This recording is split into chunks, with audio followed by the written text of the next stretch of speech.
Hey, beautiful people.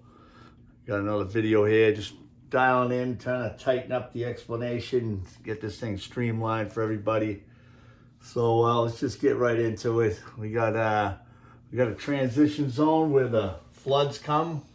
We believe this water comes from the NOAA type of floods, the global floods that actually significant amount of water, at least 100 feet over what land we have right now, and possibly 5 miles. I mean, it could go all the way, but so this is the source of it all. Anyhow, right here, it's in the form of ringwoodite, and it's at 3 million psi. So it's quite dangerous stuff if it was released to the atmosphere for some unknown reason. All right, so what are we doing? We're trying to figure out what the flood world looks like, because life on Earth, unbeknownst to most of us, there seems to be a flood epic, and it's a regular occurring event. This is artist rendition of the water breaking up from the transition zone and getting up underneath the crust, and basically looking for every least path of resistance and coming up. Now, there's two types of floods. I mean, this is the catastrophic, mile over your head flood, right?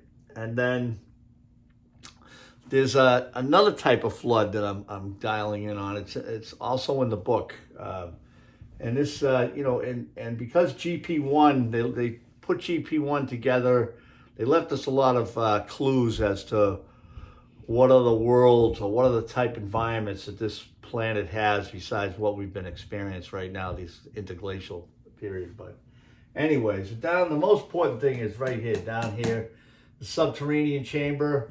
We are theorizing that water comes up from those freshwater oceans that are located under Giza, the Sahara Desert.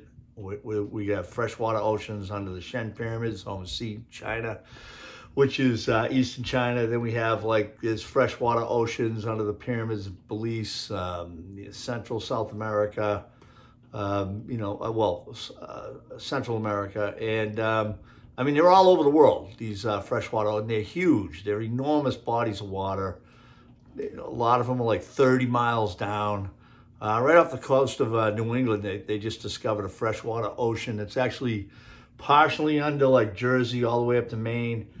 And, it's like 200 feet below the ocean floor. So you have this, the stratification, this filtering of seawater that bleeds in through the membrane of the earth, the sand, the soil, whatever, and creates these freshwater oceans. So it's a cyclical event. It's a normal process, just like just common sense. The floor of the ocean doesn't have a blue vinyl liner, okay?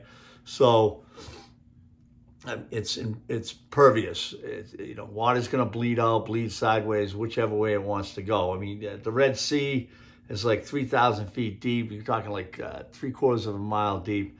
So that could easily, flood back in under the Giza Plateau and fill up these underwater caverns, these massive voids where these freshwater oceans get accumulated over time. So the trick of it is to figure out why, and when these things hit the maximum level inside these caverns, these underground water cavities, and they fill, and then there's some kind of a pressurization going on. Now we know the planet goes from pumpkin to spherical. Right now it's on the spherical, going towards spherical. From the ice ages to pumpkin shape. You have both poles pushing down each other because you have trillions of tons of ice weight.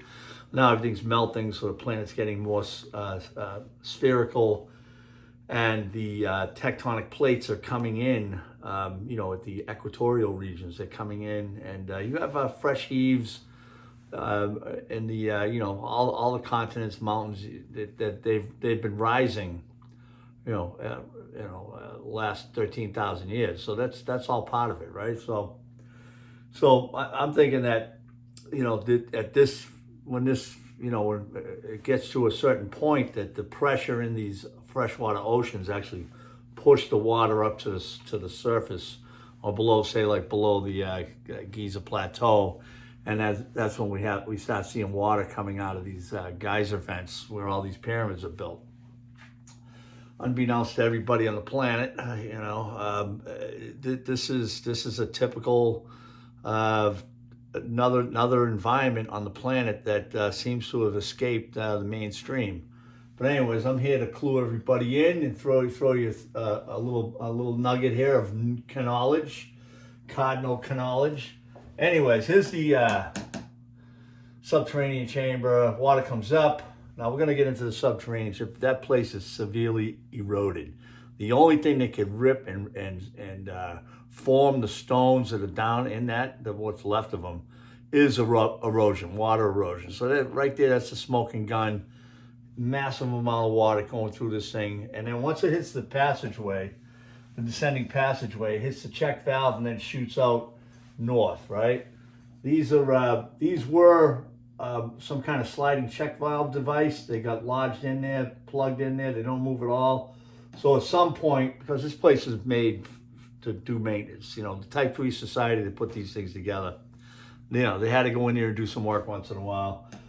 These people could have been, you know, their lifespans could have been 40,000 years. I mean, you know, that level of technology. Okay, so anyways, long story short, they dug this well shaft, so they don't have this anymore. So this would take the steam and water and air and gas and anything else and come up into the Grand Gallery.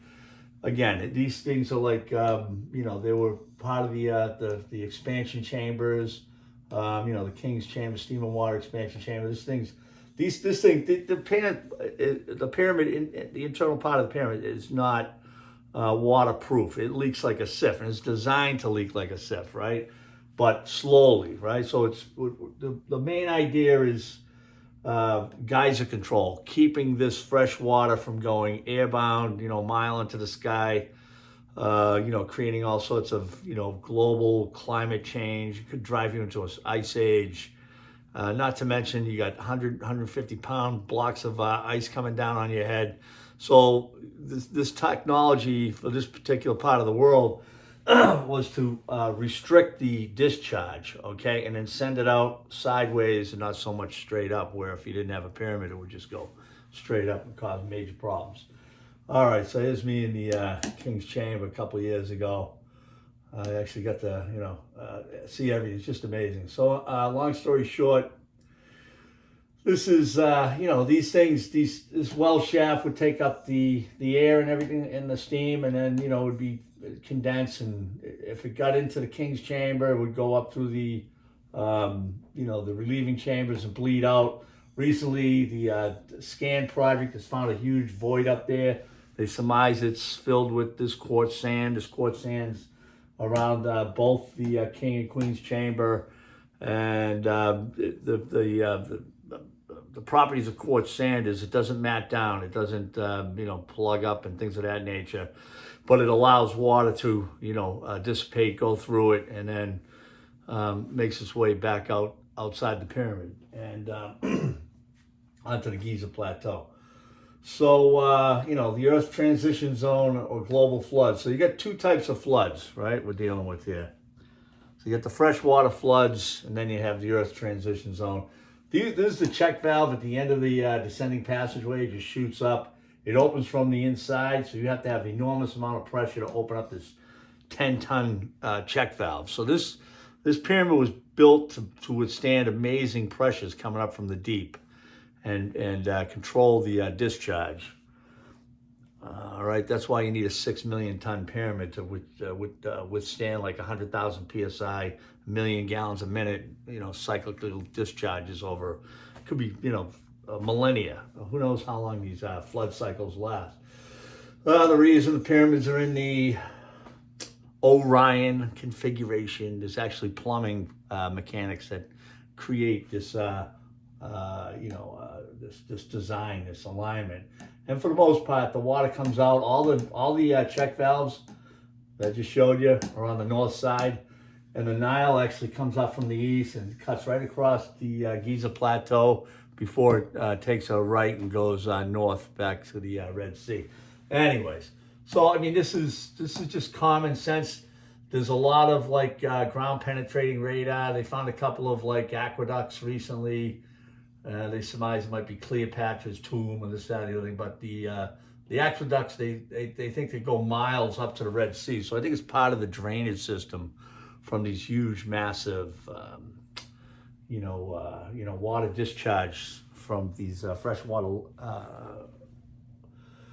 caverns. Here's more of like a artist rendition again. You got the freshwater oceans up here. The Earth's upper mantle might bulge as we go from pumpkin to spherical. It's going to put pressure up on these oceans and push it up higher and higher until it starts coming out of the what I call is the hydrothermal vents that go down to the deep oceans. And then this is where this technology tries to control the discharge. Okay, so instead of sending it straight up into the atmosphere, keeps it bottlenecked down, only allows a little bit out, drops it down to a tameable dribble, if you will. And what it is you're riding out this timeline that these things are in. Like I said, it could be hundreds and hundreds of years, and you're trying to manage this. Now it's not. Now the other pyramids, they just sit on this and allow a little bit to come out, right? But this one has a little bit more detail and technology involved. So you'll see different places where these things come in. Now, if you go in the second pyramid with above the inner chamber, the stones up in here are tossed around like toy Lego blocks, like literally. So you could obviously more evidence that these things are under severe pressure over time and they get moved around. But the main idea is to prevent this stuff from going airborne rather. Same with the third pyramid and all the other pyramids around the globe. I mean, you got this Pyramid of the Sun down in Mexico. They actually have a vent tube that's in the center line right there. I mean, it's a smoking gun. I mean, this is a hydrothermal vent that goes right underneath the pyramid, and this pyramid is built on top of it to manage that discharge because we have a water cycle, unbeknownst to everybody on the planet. There's a major water cycle coming, and I'm not Noah. My name's John, but I'm just telling you, you're good. There's I don't know if you're going to get the big biblical flood from the transition zone or just the fresh water flood, but either way, you're still going to get some major climate changing events if you don't manage these pyramids to control these discharges. Okay, so that all being said, this is the subterranean chamber right here. This is the pit. This is where the water comes up. Now I'm thinking, that this was some kind of a baffle system where the water might have come up. They had to shoot around, come back, and then back out the door here. But the actual imagery in here is just severe erosion. Like this thing was pummeled by millions and millions of gallons a minute, unbelievable pressure, just ripping this place apart. Probably lasted for a long time, but over a period of time, it's just going to erode like everything else would. It's made out of the grotto material, which is, I believe it's limestone. All right, so I'll get some more pictures in here. I'm trying to drive home this particular technology here. So, again, here's the grotto. Like they did excavate this in the early 1900s. They get down 37 feet, but there was no end in sight. They would have been going 37 miles basically until they get to the floor of the ocean underneath them. That's what this thing is. So when this thing builds up pressure again, it's going to blast all this gravel and crap and everything out of here, and then it could be it's more than likely some kind of a gravel separating device that the baffles inside the subterranean chamber, and then the water went out and up the descending passageway. I think this is from Petrie's book. Oh no, it's the Edgar brothers. All right, but I think it might be in Petrie's book anyway, one of his editions. Again, these are the eroded sections. That's the pit, and there's a when this shaft was tunneled through.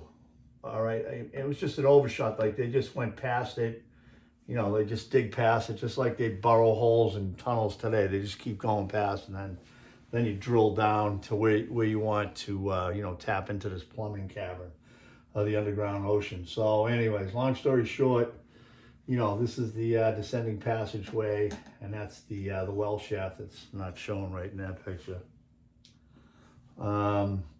This is what it looked like when they first went in there. It was just a heap of crap and crud, and obviously a lot of this stuff comes from the deep.